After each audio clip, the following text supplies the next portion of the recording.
बांग्लादेश की सड़कों पर इस वक्त जो आग दिख रही है वो सिर्फ एक शख्स की मौत का गुस्सा नहीं बल्कि उस कट्टर सोच का विस्फोट है जो अभी हाल में ग्रेटर बांग्लादेश का मैप इशू किया था। मतलब देखिए, ग्रेटर बांग्लादेश माने छिपकली भी सोच रही है कि कभी मैं मगर बन जाऊंगी, तो साहब उसके पिछवाड़े में गोली पड़ गई और वो अल्लाह ताला के पास पहुंच गया। मतलब पिछवाड़े में नहीं पड़ी सर में है, पर भावनाओं में बहके मैं झूठ बोल रहा हूं। तो वो जर्नलिस्ट थे, बांग्लादेश के जर्नलिस्ट, वो बिल्डिंग के अंदर थे, बाहर से ताला लगाया और आग लगा दी। कह रहे हैं भारत की साजिश है, भारत की वजह से एक स्टूडेंट लीडर मर गया। आपको याद है उस्मान हदी? कोई एक्स बंदा आता है नकाब पहन के, एक स्टूडेंट लीडर की खोपड़ी में गोली मारता है, वो सिंगापुर में मर जाता है या बांग्लादेश में अपने खुद की बिल्डिंगों पर आग क्यों लगा रहे हैं? देश की एक सियासी जमात नेशनल सिटीजन पार्टी के रहनुमा हसनात अब्दुल्ला ने रिसेंटली ये दावा किया है, बल्कि इंडिया को ये धमकी दी है कि वो उनका मुल्क 7 सिस्टर्स को अलहदा करने की सलाहियत रखता है। और इसके ऊपर इंडिया ने बहुत सख्त रद्द-ए-अमल भी दिया, उनके हाई कमीशन को बुला के एहतजाज भी किया। और उसको अपनी मर्सिडीज बेंज में जा रहा था। मर्सिडीज बेंज का मतलब बांग्लादेश में जो ई रिक्शा होती है उसकी इज्जत इतनी है जितनी यहां पर मर्सिडीज या मर्क की है। तो वो उसमें जा रहा था बैठ के, वो आदमी जिसको ग्रेटर बांग्लादेश चाहिए। तो 2 गनमैन आए, अननोन गनमैन आए, उन्होंने कनपट्टी पर पिस्तौल लगाई और दाग दी। इसीलिए भी रिपोर्टर हो जो अंदर हो वो बाहर ना आने पाए और अंदर सब लोग जल के मर जाएं। ये बांग्लादेशी फितरत है, ये लोग हैं ही ऐसे। आई डोंट नो, कुछ होगा इनके दिमाग में चलता होगा 24 घंटे। जो प्रोटेस्टर्स थे तो लगभग इनका सारा मीडिया इनके साथ था, और जो मीडिया इनके साथ था वही मीडिया के ऑफिसेज हैं। ये आप देखिए पूरी। जय हिंद दोस्तों, लॉलेसनेस बांग्लादेश में पीक पे है। ऐसे में एक ऐसे आतंकवादी सोच के व्यक्ति की बांग्लादेश के ढाका में, राजधानी में हत्या कर दी जाती है, जो युवाओं के बीच अपने कट्टरपंथी अंदाज को लेकर काफ़ी ज़्यादा चर्चित था। हादी, ठीक है, हादी वही व्यक्ति है जिसने 12 दिसंबर को सोशल मीडिया पे एक पोस्ट किया और लोगों के बीच वही उस पोस्ट से काफ़ी फेमस हुआ बांग्लादेश और पाकिस्तान में। उसने कहा कि मैं जो है भारत के 7 सिस्टर जो नसें हैं उसको काट के अपनी तरफ कर लूँगा, यानी बांग्लादेश में मिला दूँगा। इसके बाद तो फिर वाहवाही होने लगी इसकी बांग्लादेश में। और वैसे भी ये काफ़ी ज़्यादा शेख हसीना को गिराने में, बांग्लादेश में इस्लाम को एक मतलब बांग्लादेश की आइडियोलॉजी बनाने में इसका काफ़ी ज़्यादा अहम किरदार रहा है इस शख्स का, क्योंकि ये युवा छात्र नेता है। अच्छा, पाकिस्तान और बांग्लादेश में छात्र नेता वही होता है जो इस्लाम और रेडिकल्स की बातें करेगा। खैर, तो इसने 12 दिसंबर को बात की कि हम भारत की नसें काट देंगे और ये 7 सिस्टर को कब्जा कर लेंगे। वहीं 12 दिसंबर की सुबह इसने बात की और शाम को ये खुद का ही खत्म हो गया। मैंने बोला था कि गोली सर पर लगी है, मैं भावनाओं में बहके बोल रहा हूं कि पिछवाड़े लगी है। आप जल्दी आनन फानन में छिली मुर्गी ने ही कहा कि इसका इलाज बांग्लादेश में नहीं हो पाएगा, तो उसको लेकर ये भागे सिंगापुर और वहां पर लाइफ सपोर्ट सिस्टम पर इसको रखा गया।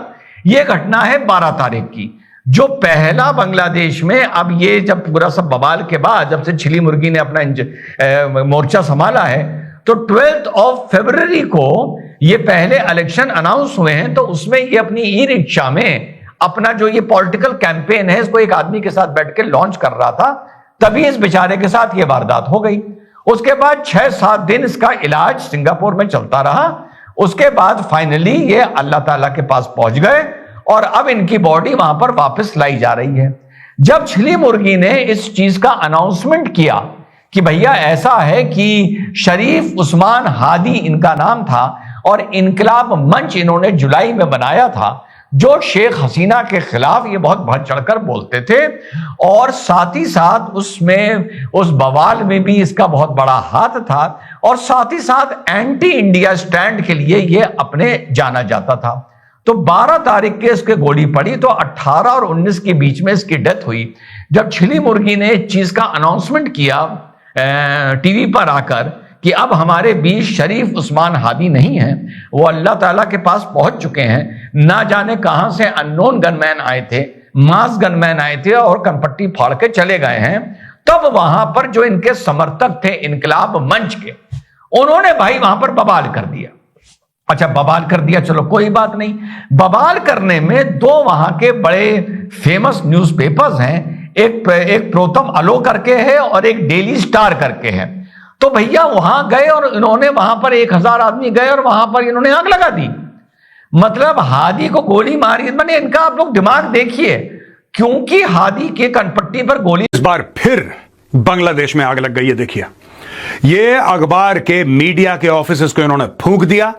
जर्नलिस्ट अंदर थे, बांग्लादेश के जर्नलिस्ट, वो बिल्डिंग के अंदर थे, बाहर से ताला लगाया और आग लगा दी।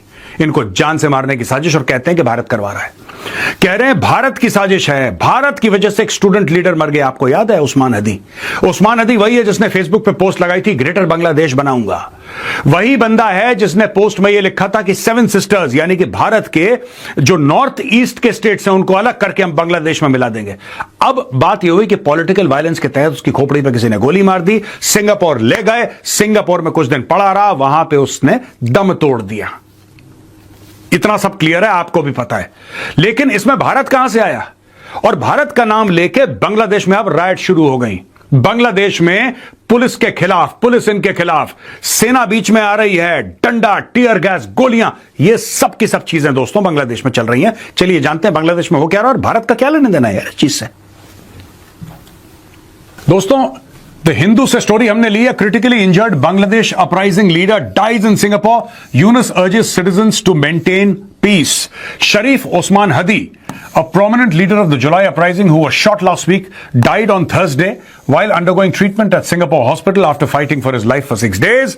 Hadi, also a candidate in the scheduled February 12th general elections, was shot in the head by masked gunmen as he initiated his election campaign at central Dhaka's Bijoy Nagar area. अच्छा, ये चुनाव लड़ने वाला था जो uprising हुई थी, जो दोस्तों 5 अगस्त को शेख हसीना को निकाल दिया था बांग्लादेश से। वो भाग गई थी भारत में आके, शी फाउंड सेफ्टी।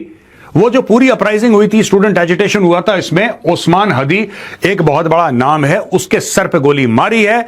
ये जा रहा था, उस पे इलेक्ट्रिकल रिक्शा जो होता है, इलेक्ट्रिक रिक्शा, उसके अंदर जा रहा था, मोटरसाइकिल पे लोग आए, मास्क खोपड़ी पे उसके मारी, तो सिंगापुर में फिर उसकी डेथ हो गई। अच्छा, यहां पे बिजनेस स्टैंडर्ड ये कहता है कि Prothom Alo daily star offices vandalised, set on fire, all trap staff evacuated, यानी कि दोस्तों, जिस तरीके से बांग्लादेश में ये हादी नाम के आतंकवादी सोच के व्यक्ति को ख़त्म किया गया, ये बांग्लादेशियों को take it as a warning लेना चाहिए, है ना। बुरा मानने को तो आप भारत का क्या कर लोगे बताओ? नहीं तो बांग्लादेश भारत का कर क्या लेगा, पहली बात। और दूसरी चीज़, भारत के खिलाफ कोई सबूत मिला हो तो ना बात करो। उसने तो भारत के खिलाफ बात की, इसके प्रॉपर सबूत है। भारत ने उसको मरवाया या नहीं मरवाया, इसके लिए कोई सबूत है आपके पास या नहीं है। सो आग जलाने से, प्रोटेस्ट करने से, हिंदुओं को मारने से भारत से बदला ले लोगे? हिंदुओं को मार रहे हो, अपने देश में मार रहे हो, बिल्डिंगें जला रहे हो, अपने देश में जला रहे हो। दम है तो आओ बॉर्डर पे, आ जाओ सामने सामने। औकात ही नहीं है बांग्लादेश की खड़े होने की। खैर, ये हादी जो बंदा आतंकवादी सोच का था, भारत को काटने की बात कर रहा था, ये आतंकवादी एक्टिविटी है। अगर इसको भारत ने मरवाया भी है तो ठीक है, हालांकि भारत ने इसको मरवाया नहीं है, ये मैं क्लियरली कर दूँ। ये कोई आपसी पार्टी का इशू होगा। ये बंदा वैसे भी फेमस था ढाका में, क्या पता इसको कोई ओपोनेंट हो, उसको ख़त्म करवा दिया हो। बांग्लादेश में वैसे भी लॉलेसनेस है।